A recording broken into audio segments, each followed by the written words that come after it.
Hello student, NCERT के first book का second chapter solution आपका चल रहा है, जिसको हिंदी में बिलियन कहते हैं।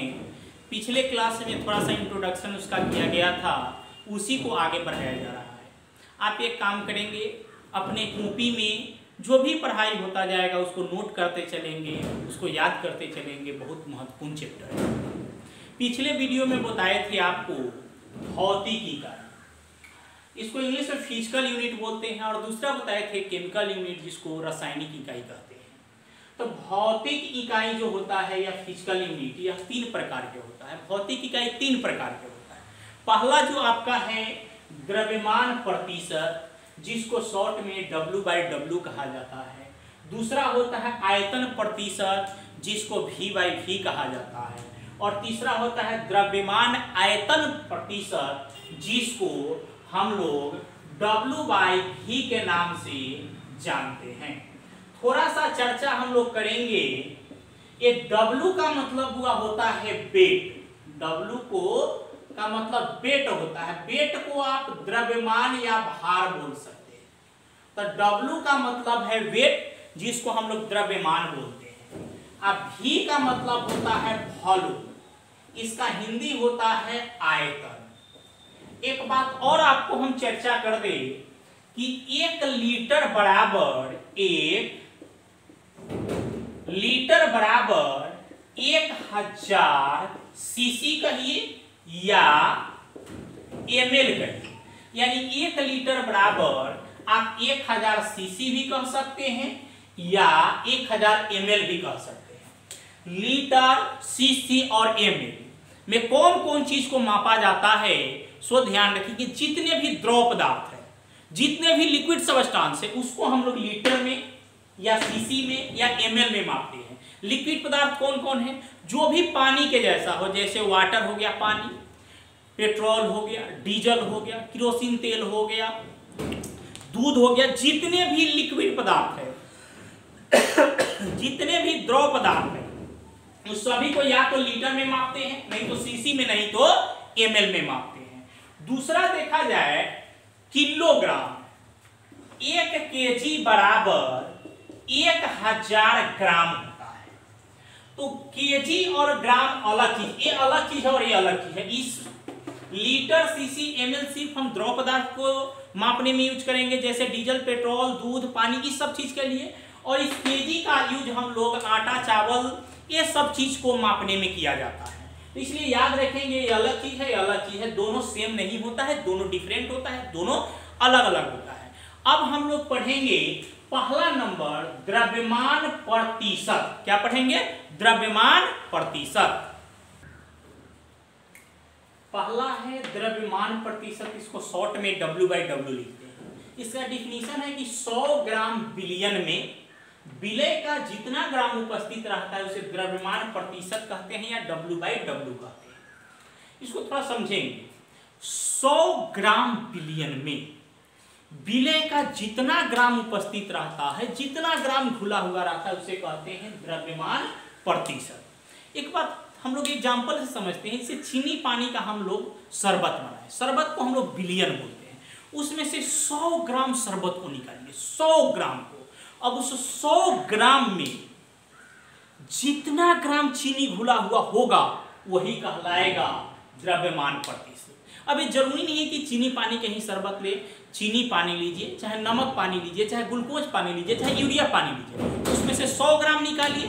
अगर यूरिया पानी है तो 100 ग्राम निकालिए। 100 ग्राम में जितना ग्राम यूरिया होगा वही कहलाएगा द्रव्यमान प्रतिशत या W/W। जैसे यहाँ एग्जाम्पल दिया गया है कि 100 ग्राम बिलियन का द्रव्यमान है,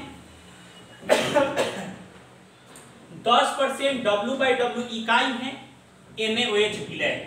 तो देखिए 100 ग्राम बिलियन में, यहां पर देखा जाए 100 ग्राम बिलियन में 10 ग्राम NaOH है, तो 200 ग्राम बिलियन में 20 ग्राम NaOH होगा। 300 ग्राम बिलियन में 30 ग्राम, तो 500 ग्राम बिलियन में 50 ग्राम, तो 1000 में 100 ग्राम क्या होगा? NaOH उपस्थित रहेगा। अब हम लोग दूसरा देखेंगे। दूसरा है आयतन प्रतिशत, इसको V/V कहा जाता है। इसका परिभाषा है कि 100 सीसी बिलियन में विलय का जितना सीसी उपस्थित रहता है उसे कहते हैं प्रतिशत या आयतन प्रतिशत या V/V। समझिएगा, इसमें क्या करते हैं हम लोग 100 सीसी लेते हैं, पिछले वाले में 100 ग्राम ले रहे थे, इसमें 100 सीसी लेते हैं। 100 सीसी बिलियन में जितना सीसी विलय डिजॉल्व रहता है, घुला हुआ रहता है, उसे कहते हैं प्रतिशत वॉल्यूम बाई वॉल्यूम यानी V/V या आयतन प्रतिशत।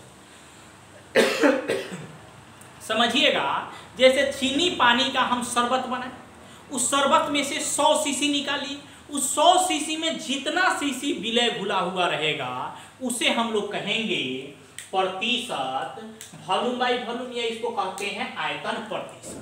तो याद रखिए, सिर्फ इतना ही अंतर है कि उसमें ग्राम था और इसमें सीसी है। थोड़ा सा ध्यान देंगे, यहाँ लिखा गया है 1000 सीसी बिलियन का आयतन है, 10% V/V इकाई है, NaOH है। NaOH के जगह पर चीनी, नमक या कुछ भी ले सकते हैं। यहाँ देखिए 100 सीसी बिलियन में 10 सीसी घुला हुआ है, मतलब 100 सीसी जो बिलियन लिए उसमें मान लीजिए कि कोई चीज 10 सीसी घुला हुआ है, तो 200 सीसी बिलियन में कितना रहेगा, 20 सीसी घुला हुआ रहेगा, तो 300 सीसी रहता तो 30 सीसी घुला NaOH रहता, 400 रहता तो 40 सीसी NaOH घुला रहता, तो 1000 सीसी बिलियन में कितना रहेगा, 100 सीसी NaOH घुला हुआ रहेगा। अब हम लोग तीसरा देखेंगे। तीसरा आता है द्रव्यमान आयतन प्रतिशत, इसको W/V कहते हैं। 100 सीसी बिलियन में विलय का जितना ग्राम उपस्थित रहता है उसे द्रव्यमान आयतन प्रतिशत W/V कहते हैं। समझिएगा, 100 सीसी बिलियन में 100 सीसी बिलियन में विलय का जितना ग्राम उपस्थित रहता है उसे हम लोग कहते हैं द्रव्यमान आयतन प्रतिशत। जैसे चीनी पानी का आप शरबत बनाए, उसमें से 100 सीसी निकालिए, उस 100 सीसी में जितना ग्राम घुला हुआ रहेगा वही कहलाएगा आपका द्रव्यमान आयतन प्रतिशत। यहाँ पे देखिएगा 100 सीसी बिलियन का आयतन है, 10% W/V इकाई है और NaOH विलय है। 100 सीसी बिलियन में 10 ग्राम NaOH है, तो 200 सीसी बिलियन में कितना होगा, 20 ग्राम NaOH होगा, तो 1000 सीसी में कितना होगा, 100 ग्राम NaOH होगा। फिजिकल यूनिट 3 प्रकार के होता है, द्रव्यमान प्रतिशत, आयतन प्रतिशत और द्रव्यमान आयतन प्रतिशत। ध्यान रखेंगे तीनों में अंतर क्या है, इसमें विलय जो होगा वो ग्राम में होगा और बिलियन जो होगा वो भी ग्राम में रहेगा, वो भी ग्राम में रहेगा। यानी कहने का मतलब है कि पहला वाला में विलय भी ग्राम में और बिलियन भी ग्राम में, दूसरे वाले में आपका विलय जो होगा वह सीसी में रहेगा या ml में रहेगा। मतलब ये कौन सी में रहेगा, आपको सीसी में रहेगा, और इसका बिलियन जो होगा वो भी आपका रहेगा, बिलियन जो होगा वो भी आपका सीसी में रहेगा, लेकिन इसमें विलय जो होगा वह ग्राम में रहेगा और बिलियन जो होगा वह आपका सीसी में रहेगा। तो थोड़ा सा ध्यान देंगे, पहले वाले में विलय भी ग्राम में और बिलियन भी ग्राम में, दूसरे वाले में विलय भी सीसी में, बिलियन भी सीसी में, लेकिन तीसरे वाले में विलय रहेगा ग्राम में और बिलियन रहेगा सीसी में। मतलब पहले वाले में दोनों ग्राम, इसमें दोनों सीसी है, इसमें 1 ग्राम और 1 सीसी, इतना ही अंतर है, नहीं तो कोई दूसरा अंतर नहीं है। होता क्या है, सब 100 सीसी पे ही निकाला जाता है, इसलिए याद रखेंगे, थोड़ा सा यहीं पे डिफरेंस है। अब फिजिकल यूनिट जो था, भौतिक इकाई, वो खत्म हो गया। अब हम लोग केमिकल यूनिट, रासायनिक इकाई के बारे में चलेंगे। यह 4 प्रकार के होता है। पहला होता है नॉर्मलिटी, जिसको कैपिटल N से सूचित किया जाता है, हिंदी में सामान्यता बोला जाता है। दूसरा होता है मोलारिटी, जिसको कैपिटल M से सूचित किया जाता है, हिंदी में मोलारता बोला जाता है। तीसरा होता है मोलालिटी, जिसको स्मॉल m से सूचित किया जाता है और हिंदी में मोलालता कहा जाता है। और चौथा होता है मोल फ्रैक्शन, जिसको कैपिटल X से सूचित किया जाता है, इसको हिंदी में मोल अंश कहते हैं। थोड़ा सा सुनेंगे। अब ये चारों पढ़ने से पहले थोड़ा सा हम लोग को इक्विवेलेंट वेट के बारे में जानकारी होना चाहिए, क्योंकि इक्विवेलेंट वेट अगर आपको नहीं आता है तो आप नॉर्मलिटी का सवाल नहीं बना पाएंगे, आगे जो इसमें न्यूमेरिकल होगा वह न्यूमेरिकल नहीं बना पाएंगे। इसलिए थोड़ा सा उसको पहले बताते हैं, थोड़ा सा बताना है वो बता देते हैं, उसके बाद फिर 1 नंबर 2 नंबर करके पढ़ाई होगा। यहाँ पर लिखा गया है सिंबल, इसको हिंदी में संकेत कहा जाता है। यहाँ लिखा है मास नंबर, जिसको द्रव्यमान संख्या कहते हैं। यहाँ वैलेंसी है, जिसको संयोजकता कहते हैं। जो इक्विवेलेंट वेट पढ़ाने वाले हैं उसमें मास नंबर, सिंबल और संयोजकता की जरूरत है। आप इसको याद कर लेंगे, जितना बोर्ड पे आता है उतना लिख दिया गया है। और कुछ महत्वपूर्ण है, महत्वपूर्ण लिखा गया, जिसका यूज नहीं है उसको नहीं लिखा गया है। जैसे आपको हाइड्रोजन का संकेत H होता है और द्रव्यमान संख्या 1 होता है, वैलेंसी भी 1 होता है। इस तरह सभी का लिखा गया है, आप अपने कॉपी में नोट कर लेंगे और इसको याद कर लेंगे। देखिए फार्मूला वेट, जिसको हिंदी में सूत्रभार कहते हैं, मॉलिक्यूलर वेट जिसको अणुभार कहा जाता है, एटॉमिक वेट जिसको परमाणु भार कहा जाता है। इस तीनों का मतलब एक ही होता है। तीनों का मतलब होता है किसी का भी निकालना होगा उसका टोटल मास को जोड़ देना होता है, ऐड कर देना होता है। यहाँ लिख दिए हैं formula wait, molecular weight, atomic weight. इस तीनों का मतलब सेम होता है, बराबर होता है। फार्मूला वेट बराबर इक्विवेलेंट वेट गुना वैलेंसी होता है। फार्मूला वेट बराबर होता है इक्विवेलेंट वेट गुना वैलेंसी। तो यहां से देखिएगा, हमको फार्मूला निकालना है तो निकालते हैं। अगर हमको इक्विवेलेंट वेट निकालना हो तो इधर वैलेंसी गुना में है, इधर जाएगा तो डिवाइड में चला जाएगा। यानी फार्मूला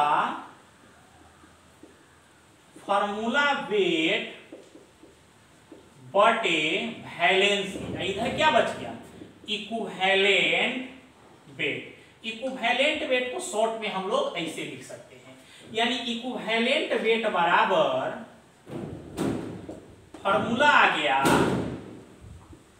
फार्मूला वेट बटे वैलेंसी। इसके सहायता से हम इक्विवेलेंट वेट निकालेंगे। एक बार और हम लोग ध्यान देंगे, formula wait, molecular weight, atomic weight तीनों एक ही चीज को कहा जाता है, एक ही होता है, सेम मीनिंग होता है। फार्मूला वेट बराबर होता है इक्विवेलेंट वेट गुना वैलेंसी।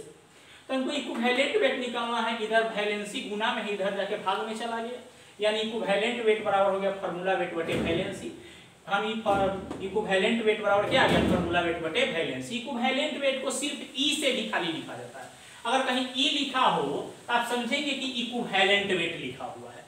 तो इस फार्मूला के ऊपर हम 1-2 सवाल करेंगे और सवाल को हम समझने का प्रयास करेंगे कि कैसे हम लोग निकालेंगे इक्विवेलेंट वेट। जैसे कोई भी व्यक्ति हम लोगों को सवाल दे दे, कोई भी व्यक्ति हम लोगों को सवाल दे दे कि कैल्शियम कार्बोनेट का इक्विवेलेंट वेट निकालिए। ई का मतलब क्या है, इक्विवेलेंट वेट। और CaCO3 को कहते हैं कैल्शियम कार्बोनेट। कैल्शियम कार्बोनेट का इक्विवेलेंट वेट निकालना है। इक्विवेलेंट वेट हम लोग निकालेंगे कैसे, तो इक्विवेलेंट वेट बराबर अभी हम लोग फार्मूला जस्ट पढ़े हैं कि फार्मूला वेट बटे वैलेंसी। फार्मूला वेट, तो इसका फार्मूला वेट कितना हो जाएगा सो देखा जाए। फार्मूला वेट का मतलब होता है टोटल मास को जोड़ देना। अभी सबके मास हम लिखे तो मास आप याद रखेंगे। कैल्शियम का मास 40 लिखे थे, आप देख सकते हैं, तो कैल्शियम का मास 40 हो गया। कैल्शियम का मास 40 प्लस का साइन देंगे क्योंकि जोड़ना है। कार्बन का मास अभी पीछे लिखे थे 12 होता है। ऑक्सीजन के मास 16 होता है, 3 गो ऑक्सीजन है तो 16 या 48 हो गया। बट्टा का साइन है, बट्टा दे दिए। वैलेंसी हम लोग पहले वाले के वैलेंसी से भागते देंगे,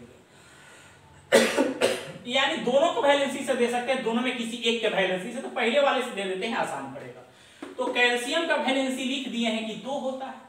इसका इक्विवेलेंट वेट कैल्शियम कार्बोनेट के कितना गया, टोटल को जोड़ेंगे 100/2, ई कटेगा तो यानी कितना आ जाएगा 50, यानी कैल्शियम कार्बोनेट का इक्विवेलेंट वेट 50 होता है। एक और हम लोग सवाल करते हैं, और उसके बाद में आपको कुछ बनाने के लिए देंगे जो बनाएंगे आप और बताएंगे। जैसे NaOH का इक्विवेलेंट वेट निकालना है कि क्या होता है, तो सबसे पहले तो इक्विवेलेंट वेट हमको अगर इसका निकालना है तो क्या फार्मूला है, फार्मूला वेट अब बाई वैलेंसी। तो हमको NaOH का यदि निकालना है तो इस टोटल मास को जोड़कर वैलेंसी से भाग देना है। तो सोडियम का मास 23 होता है, पीछे लिखे उसको याद करेंगे। ऑक्सीजन का मास 16 और हाइड्रोजन जो है इस हाइड्रोजन का मास 1। इसके वैलेंसी से देंगे तो सोडियम का वैलेंसी 1 होता है, तो यानी NaOH इस टोटल को जोड़ेंगे तो 40/1, यानी NaOH का इक्विवेलेंट वेट आ गया 40।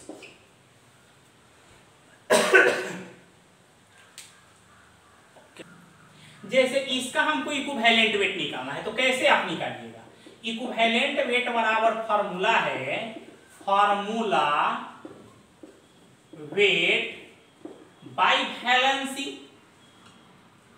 अब देखिए इक्विवेलेंट वेट निकालना है, सोडियम कार्बोनेट इसका नाम होता है Na2CO3 का।